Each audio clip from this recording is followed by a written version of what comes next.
And lastly, we'll apply this to two like examples. One of them is praying every day, and the other one is breaking the habit. So that's creating a habit of praying every day. And then we'll talk about breaking the habit of going on Facebook every morning before you get out of bed, which is one of my bad habits. All right. So first, what is a habit? I'll tell you a few things about habits. First, a habit is a loop. Okay. So what it is that there's a cue. There's three parts to the loop. First, it's a cue. So that means like something happens or triggers a behavior or a routine. So for example, we'll use this example. Now your alarm rings, right? So that's an external cue or an external trigger, right? And then there's a routine.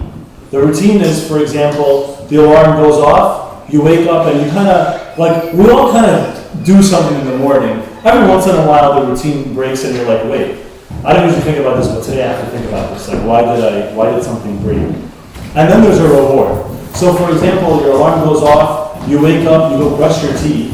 And I'll tell you an example about a reward. Toothpaste, when it was originally created, didn't actually have a minty taste to it, right? So toothpaste was just kind of like this paste that you put in your mouth and you brush your teeth with. And toothpaste was like a failing product, right? And then some guy, the guy who made Pepsodent, introduced the minty flavor, right? And so people started getting this reward after they were brushing their teeth of like this minty flavor that lasted. And part of it was a good feeling to have this minty taste in your mouth that lasted for some time. And also, it gave people the feeling like it was working, right? So there was like this belief that's like, oh, this thing is working because I can feel this thing in my mouth happening, right? Like if toothpaste had no feeling at all, you'd be like, all right, it's just a sting, it's just, at the end of that experience, it's kind of boring. There's nothing to reward me so that the next time the cue happens, like I don't want to go through this routine. There's nothing at the end of the routine that encourages me to like register all these things and say, oh wow, this cue, I really need to look out for it because it's going to lead me to a great reward, right? So a habit is a three-part loop: cue, routine, reward. The reason why habits are created is because your brain is always looking for ways to save energy, right? There's something called decision fatigue. I don't know if you guys have heard about it. Something called decision fatigue. There was an article that came up about it, and it was saying how President Obama only had like gray and navy suits and white and blue shirts in his closet, right? Because he didn't want to have to expend mental energy deciding what to wear every morning, right? So he just limited it to like three options, right?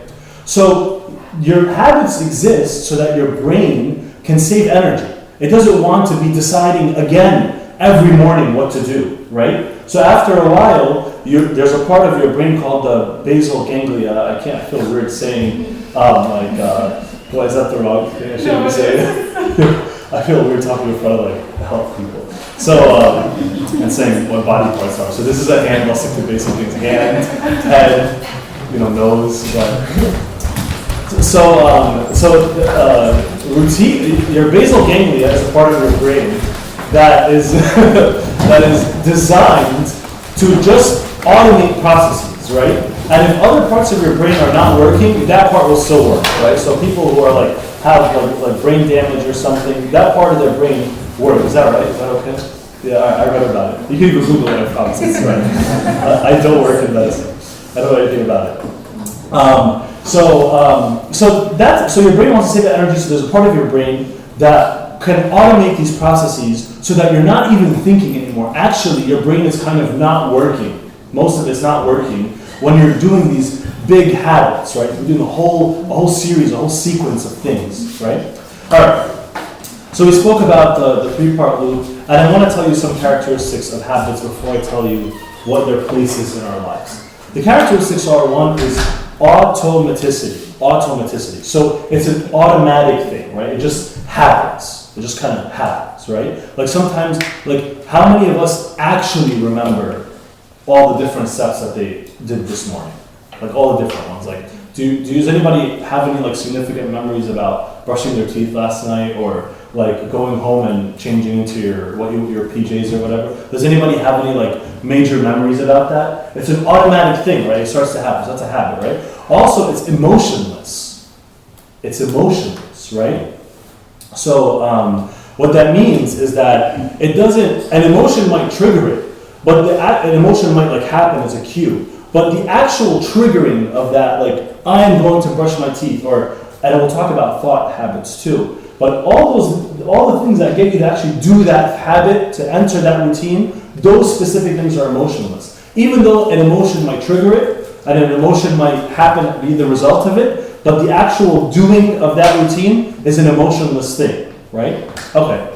And lastly, it's affected by your context. A great example is if you were in college, right? And every time you had fun when you were in college, you were drinking, right? Every time. And that's a common thing. So after a while, the context of fun is associated with this behavior of drinking. So you start to develop a habit where wherever you're having fun, you start to crave, because you want that reward at the end, you start to crave a drink, right? Because you remember the reward that comes after the drink, right? So context affects the development of habits, okay? All right. Habits affect our daily lives. Some studies show that there's a minimum of one third. So there's a study, one says 1/3 and another one says 40% of your waking lives, your whole waking life, is unconscious, right? It's driven by your habits. And habits are not just behaviors, but they're also your thoughts. So have you guys ever heard of like self-talk, or you guys have heard of that concept of like self-talk? Like, what do you actually say to yourself, right, in situations? Like I could be up here talking and be like, oh, like, they're not listening to me, they're not interested, right? I could be saying that to myself and just, like putting myself down within myself, right? You could do that on interviews, you could do that, whatever. You're trying to ask someone out, or you're trying to, have a, whatever, I don't know, some new experience, right? Or you're going to go on a roller coaster and you're telling yourself, I'm going to die, right? That's like self-talk, right? So habits are not just behaviors or things you do like brushing your teeth or drinking or whatever, but they're also thoughts, that there are certain thought habits that some of us have, right? All right. And how are they created? So habits are created, one, by intentions, right? So it's very easy. You can say, oh, well, I want to, I'll tell you a habit. So I used to have this thing where I used to rub my eyes a lot because they get really dry. So I went to the doctor and he said, take this supplement thing, right? So I said, okay, I really want to stop rubbing my eyes. Like my eyes get dry so quickly. So what I did is I took the supplement that he gave me and I made it a part of my daily routine, right? Okay, when I wake up in the morning, it's right next to my watch, it's next to my wallet, it's next to my money. So when I'm about to leave, I see that supplement, I see, right? So I have an intention, and that intention or that desire of not rubbing my eyes can create the habit. Also, another way that habits are created is by explaining something that you've done unconsciously, right? And I'll tell you something, maybe I shouldn't be saying this too much, but some of the traditions that we have in life are created this way. Let's say, sometimes you ask one of your Sunday school teachers or something like, why do we do this in the church, right? And they're like, oh, yeah, Either they don't know, and there's a real answer, or maybe it was just something that kept happening, and someone gave it a meaning, right? At some point. Somebody said, oh, well, it's a symbol of this or something, right? But also we have this, imagine you're going to your grandmother's house, and every time you go to your grandmother's house, the first time you went, there was a seat that was available and you sat in that seat, right? And then the second time you went, you just said, you were young, you just said, oh, I'm just going to sit in the same place I sat last time, right? That's just where I sat in my grandmother's house, a small place. I'm just going to go straight to that seat where it worked last time I was here, right? But after a while, months later, years later, you're like, oh, that's my seat. That's my comfortable seat. I love that seat, right? I like the lighting where that seat is. I love the way I'm close to Teta like this when I sit in that seat. So you start to put an explanation around an unconscious behavior, right? That's a second way that habits are created. A third way is the combination of those two, right? You could have a reason, an intention, with an explanation, and that creates a habit. Why is it so hard to get rid of a habit?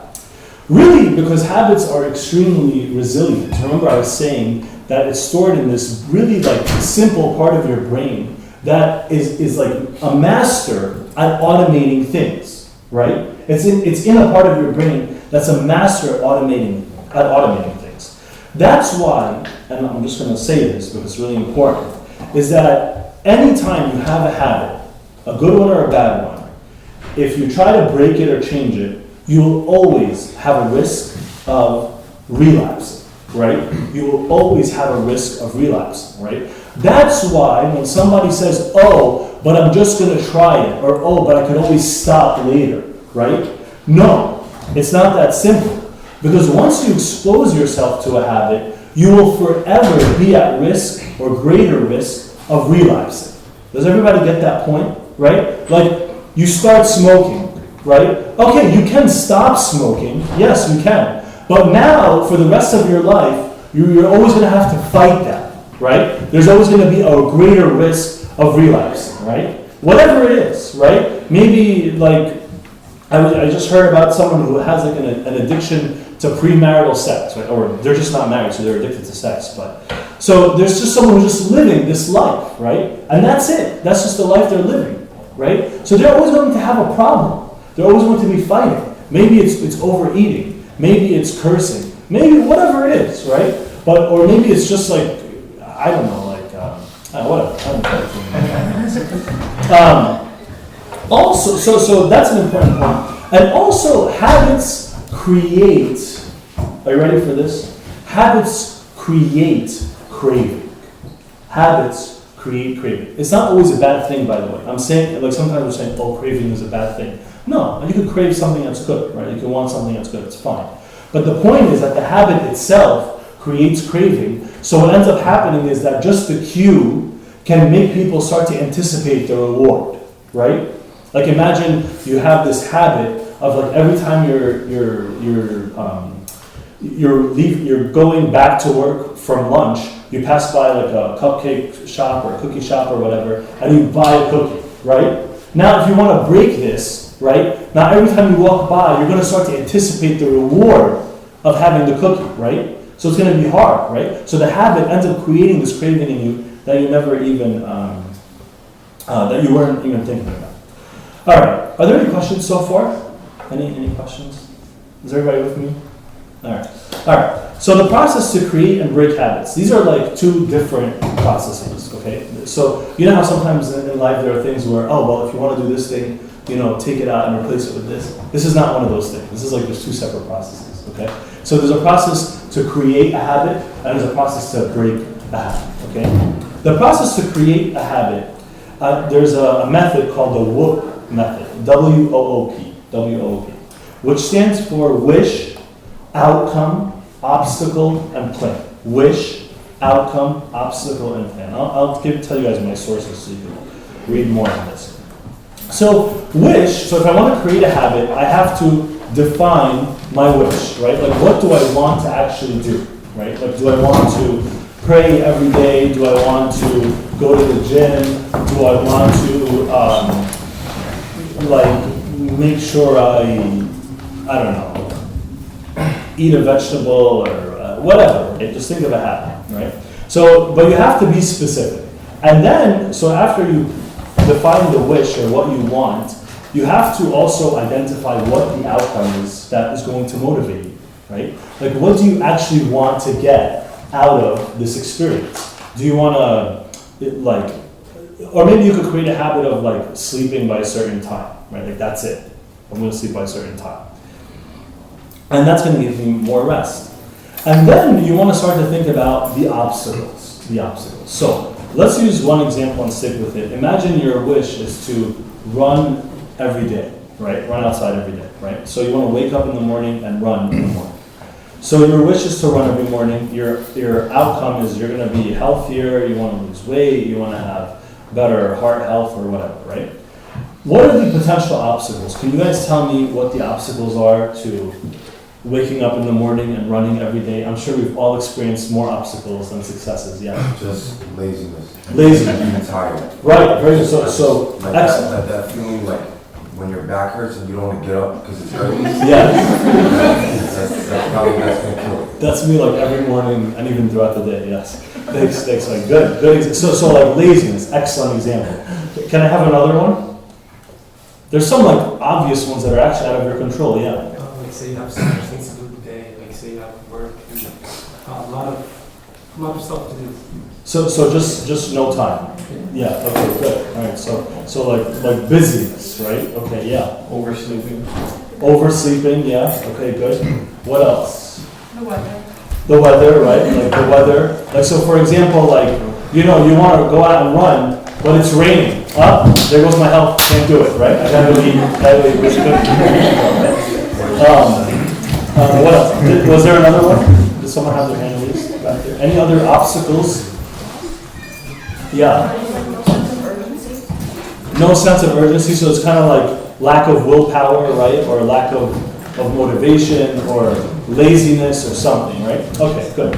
So the next step is to create a plan that doesn't just include how you're going to carry out or execute or develop this habit, but it also includes a very specific thing, which is called if-then like statements, right? If it rains, I will what? If I'm going to be too tired, I am going to do what? Can we try to develop some of these right now? If my wish is to wake up every morning and run, right? And we're going to apply this spiritually later. But let's just apply the example. If my wish is to wake up every morning and run, and I really believe in the outcome, right? Which is that my doctor told me, I had a coworker, his doctor told him, like he went to his doctor, the doctor said, you're going to die.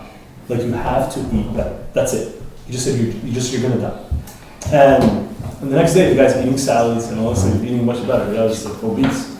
So, and if I really believe in the outcome, and I know one of the obstacles is that it could rain. In my plan, what is going to be in my plan? I need an if it rains, then what? Yes. Go to the gym and go on track with the gym. Okay, so if it rains, I will run indoors, right? Can I get another one? Umbrella. If it rains, I will find one of those special running umbrellas. The ones you can run with. Yes. If it rains, I'm going to get like my windbreaker, right? My like running sports rain stuff, right? I don't know what it's called. I don't run in the rain when it's not raining. So if it rains, I will get my running gear, right? My rain running gear. If I'm going to be too tired, right? So I have to make it as part of my plan. Is that if I think I'm going to sleep late, I need to find a way, right? I need to put a reminder the night before. Sleep by a certain time, right? If I really believe in the outcome, then I'll do it. By the way, I'm not saying everyone has to run in the morning, right? I don't run in the morning. You have to believe in the outcome. It's your wish, right? All right. And also the last thing is to, and then repetition, which is kind of an obvious one. Like the more you repeat it, the easier it is for you to continue. But the other one is that to make habits happy habits, right? Make them happy habits. What does that actually mean? It means that avoid this concept of habituation, which means like don't look. Did I mess something up? No. So make a habit. When you have a habit, you have to like interrupt it sometimes, right? So I'll give you some examples. If you're running every day, sometimes stop to like enjoy the flowers or enjoy the view or enjoy something, right? If you drive to work, if you're trying to like, drive slower as a new habit, that's probably one of mine. But if you want to drive slower, find a way to like, if you want to develop a habit, find a way to interrupt that time of driving so you can enjoy that experience, right? This is like a secular example, but radio stations, if they want to make sure that a good song is like a new hit song, like becomes an actual hit, they put it in between two other good songs, right? So they don't just say, "Hey everyone, we're going to play the new hit song," and they should start playing it, right? They're going to first introduce it by putting it in between two things, right? Two good hits, right? So in other words, they're kind of like not letting you initially develop this habit of just listening to this song right away, right? They're slowly introducing it to you. All right, so that's the process for creating habits, which is this WOOP method, W-O-O-P, right? What is the process for breaking a habit? What is the process for breaking a habit? Actually, breaking a habit is kind of like these, it's like you kind of do a lot of things at once, all right? Or you could try all these things at once. One is, of course, recognize the actual habit you want to get rid of, right? So like be very specific is, I want to like stop drinking when I'm, when I get home every night. Or I want to like stop cursing. Or I want to stop putting myself down when I'm in meetings with people I'm not like close to or something, right? So what you want to really do is understand like why are you doing that? Like, so you need self-awareness. Why am I engaged in this habit in the first place? And you should also try to develop self-control. Let me tell you something about self-control. It seems a little obvious for me to say, well, if you want to break a habit, develop self-control. But that's not, I'm not just saying, oh, well, go and go do that. I'm saying start off very small, right? Like, as you start to control yourself in small ways, you start to develop more willpower. You start to say, oh, well, I achieved this very small success, right? Which leads me to focusing on small wins. If I want to break a habit, I have to find small ways to break that habit. And the same thing with creating a habit. I have to find small ways to succeed. Another way to break a habit is to monitor your behavior. So, the obvious one, has anybody ever heard of the app, MyFitnessPal?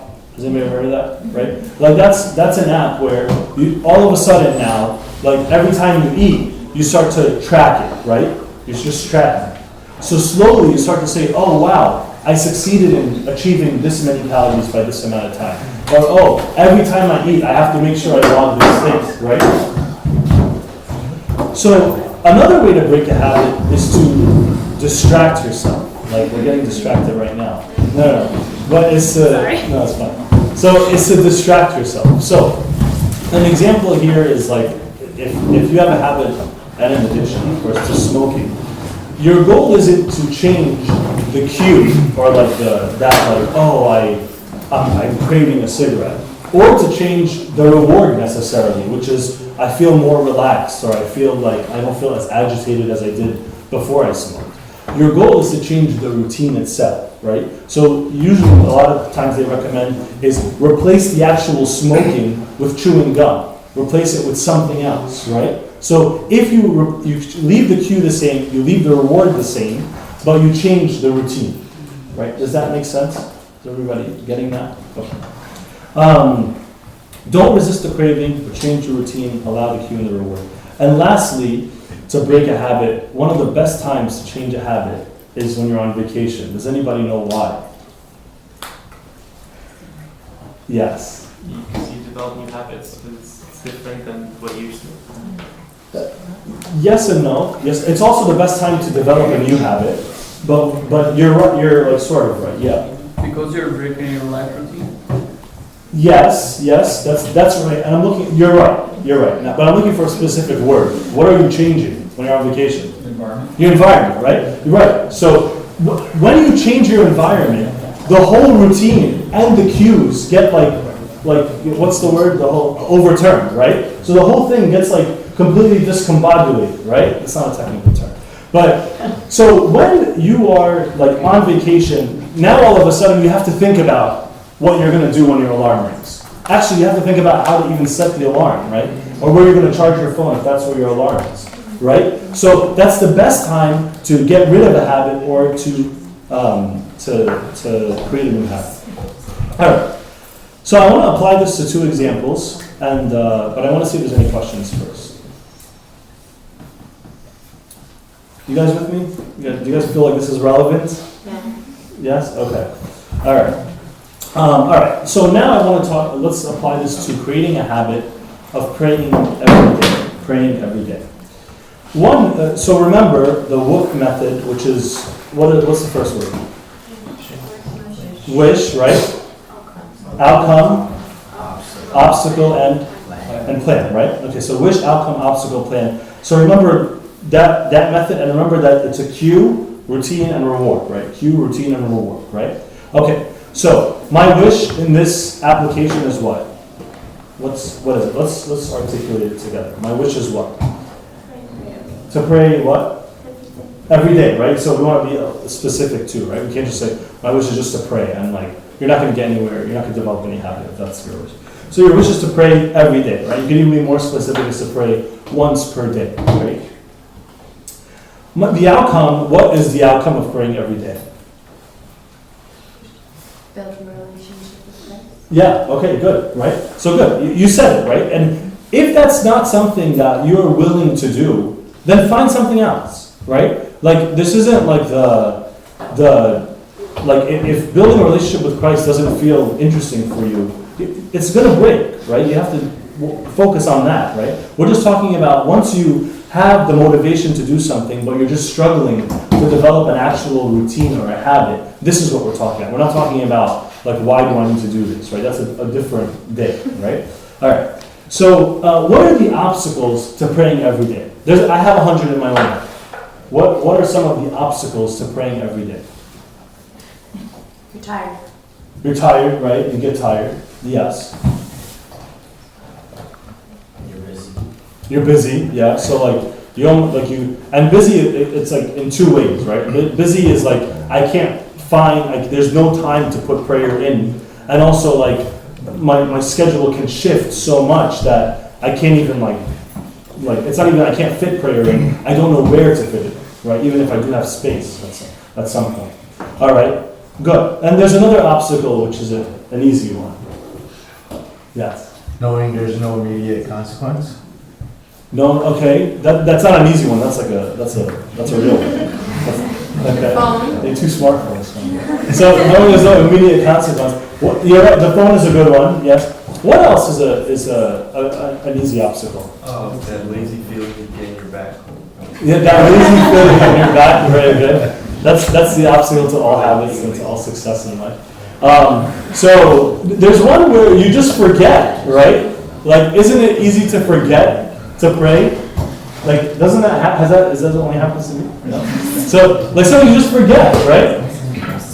So, all right. So, what's our plan? Right? We have to develop a plan, and remember, we need like if-then statements, right? We need if-then statements, and as well as like our actual plan. So, can anybody? I have a good one here. All right. But before I say it, I want you guys to tell me what your plan could be, because I have a really good one. Right? It's going to crush your plan, but try. So, what is your plan to build a habit of praying every day? What's your plan? Yes. Pray to God that you can pray every day. Pray to God that you can pray every day. All right. But what if your back hurts? Like when you wake up in the morning? Then you pray for that to go away. Yeah. So okay. No, but let's be very basic with ourselves. Yeah. Go ahead. Phone reminder. A phone reminder, very good. So like that's a cue, right? Very good. I think that's good. That's pretty good. Yeah. All right. Yeah. Huh? Don't say too much, just start small and then build. Good. Okay. All right. So you have a phone reminder which deals with the forgetfulness, right? Yeah. Maybe a reward system like you have a cookie after. You have a what after? A cookie? Yeah, very good. All right. That'll give you more things to pray about. $1 every time you pray. Yeah. Just pray. All right. Well, hey, look, if that's going to work, and you're only having one cookie a day and your sugar intake is normal, you're going to be all right. That's fine. You grow spiritually and, happily. But, can I get one more? Any other part of the plan? Yes. Maybe see what habit I do every day before I sleep. Like, for example, I check my phone every day before I sleep. So once I touch my phone, I remind myself that I have to pray.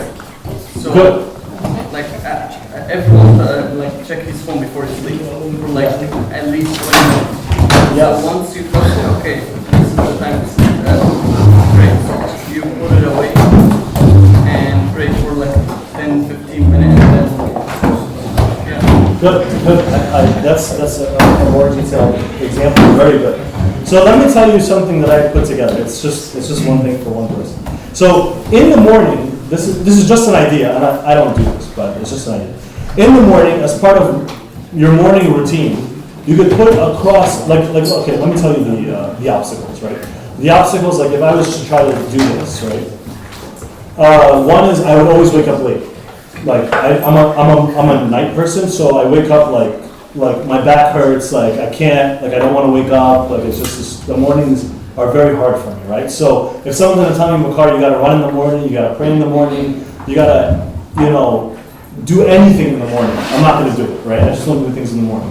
So what I'm gonna do is the best time for me to pray is when I'm alert, like at night, right? Like at night, I just all of a sudden wake up. Like, look at me now, I can't stop talking. So what I would do is I'd wait, as part of my morning routine, I would put a cross right next to my wallet, and I put that cross on my bed, right? So I put it on my bed. So that when I get home and I'm about to sleep, I see the cross on my bed, right? And the rule is going to be not to remove the cross until I finish praying, okay? So every time before I go to sleep, I'm going to see the cross. And what's going to make me put that cross there? The fact that I have to leave for work and take my wallet with me, right? So this is like a little system where it's starting to trigger itself, right? Every morning I have to take my wallet, I see the cross, I put the cross on the bed, and before I go to sleep, I'm not going to sleep on top of the cross, it'll like poke me or something, weird. And so but before I remove the cross, I'm going to pray. What can my reward be? I can tell myself, or I can make myself, write 3 words on why I'm glad I prayed today, right? Just a very simple thing. I'm going to write down in my notes app or whatever app, I'm just going to say a minimum of 3 words on why I'm glad I prayed today, right? Because sometimes, like we said, who said we don't feel like the immediate consequences, right? You don't feel like, when I was praying, I was levitating or something, right? Or my friend who had a problem called me and said, I felt like you were praying for me. Thank you for praying for me. Right? That doesn't happen that much, right? It happens every once in a while, but it doesn't happen that much. So what I'm going to do is I'm going to create a reward, right? Maybe I don't feel the spiritual rewards right away, even though there are that you don't feel. I'm going to write down the minimum of 3 words on why I'm glad I prayed. And I'm going to say, it made me happy, right? Or I felt closer to God. That's my reward, right? And in 1 week, I'm going to have 5 little itty bitty statements on positive experiences on why I'm glad I prayed today, right? Okay. If my phone rings, don't answer yet. That's good. All right, any questions on that? Does everybody get what we're doing? All right. But again, if this sounds like, this is too much, then maybe you're not motivated to pray every day, right? Which is a different discussion, right? Okay. Now I want to talk about breaking the habit of wasting time on Facebook, right? Not because all time on Facebook is a waste. I'm not saying that. I'm saying people spend lots of time on Facebook sometimes, and we always say what happened to my time? Why did I waste all this time? Or, man, I'm so late in doing this thing. Or, man, I wish I could have the time to do this. I wasted so much time on Facebook. To be a bit more specific, I have a habit of when I wake up in the morning, I'm just so tired, but I just end up scrolling up my news feed, just scrolling, and it's all these videos that just start playing by themselves, right? And you're like, man, I didn't even want to watch this video, and now you're watching a video because it just played by itself, right? And now they have ads, and it's but I always scroll when the ads start. So, all right. So the wish is to spend less time on Facebook in the mornings, right? And the outcome is that I can get to work earlier, and I can have more time to do other things, right? If I really want that outcome, right? If I'm saying, man, I'm strained on time, there's so many things I want to accomplish in my day, I'm getting to work late or whatever, I really care about breaking this bad habit, right? So, just because we're short on time, I'll tell you. So the obstacles are that maybe I wake up and I'm too tired to do anything else, and the app is right there, and all these notifications pop up, and I'm who liked my pictures, who sent me a message, who did this, who posted what. So you wake up in the morning and you have this red circle with things you have to attend to, right? So the plan is, a sample plan, is when you wake up in the morning, you could put a task or the title of your morning alarm or your background, just something so once you pick up your phone, it reminds you, right? Like, don't check Facebook, right? It just says it, right? Don't check Facebook, right? I could turn off the notifications, so I could get the queue out of the way, right? I could put the app on a separate screen, or I could remove the app altogether. I could create 3 tasks that I need to do in the morning. Like, for example, what's one thing that you usually need to do in the morning, like before you go? An easy one. Huh? Make your bed, brush your teeth. What's another one? Does it? Maybe I'm the only one who does that. Yeah. Well, besides that, Make coffee. make coffee. What's that? You have time for that? No. You can check the weather, right? Like, if there's one thing I want to do on my phone, you want to know if it's going to rain, like on your commute. Does anybody do that? Okay, all right. Okay. So you can check the weather. You can check your calendar. You could text a friend in the morning, just a quick text to someone, right? You could plan time to check Facebook later in the day, right? You could actually schedule time to check Facebook later in the day. You want me to tell you a funny technique of couples who are fighting? So this is like for really conflicted couples. So if they're really conflicted, right? You could give them, I forgot what it's called. The professor was really upset with me that I forgot. But, oh yeah, it's called prescribing symptoms. Yeah, so what you can do, if a couple is really fighting, and like every time they talk, they get into this little cycle, vicious circle, and they start to just yell at each other and all this stuff. You can tell them, listen guys, for the next week, what I want you to do is I want you to fight from 9 to 9:30 p.m. every day, right? You can tell them, like, this works. You tell, I mean, not for everybody, but it works. But, so, this is this black thing on the floor, I thought it was a movie, it's a lot. So, you tell them, I want you guys to fight from 9 p.m. to 9:30 p.m. every day. Any other time you're not allowed to fight, but schedule that time to fight, right?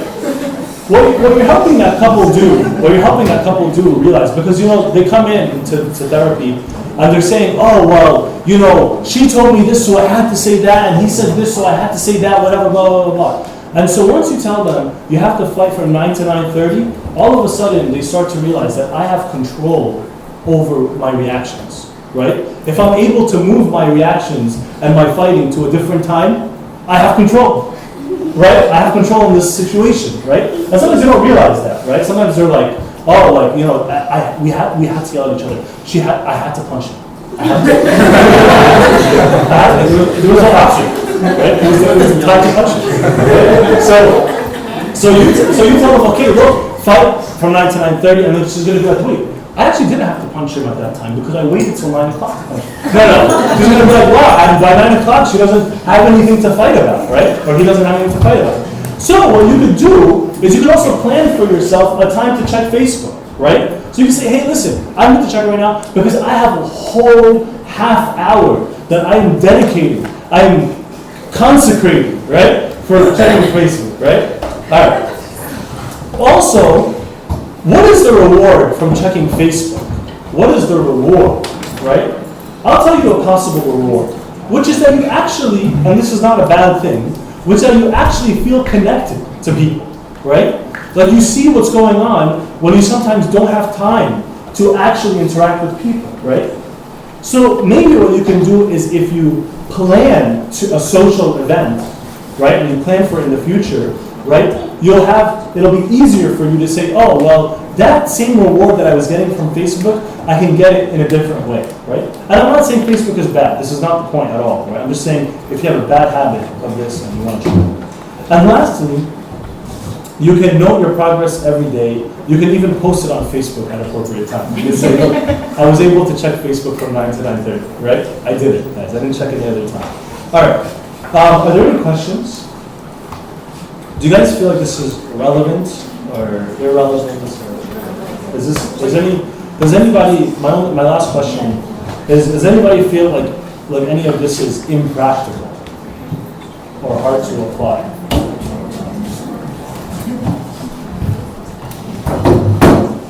Okay.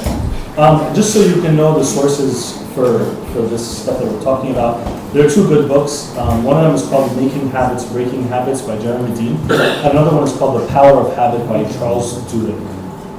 Okay, where are we to that?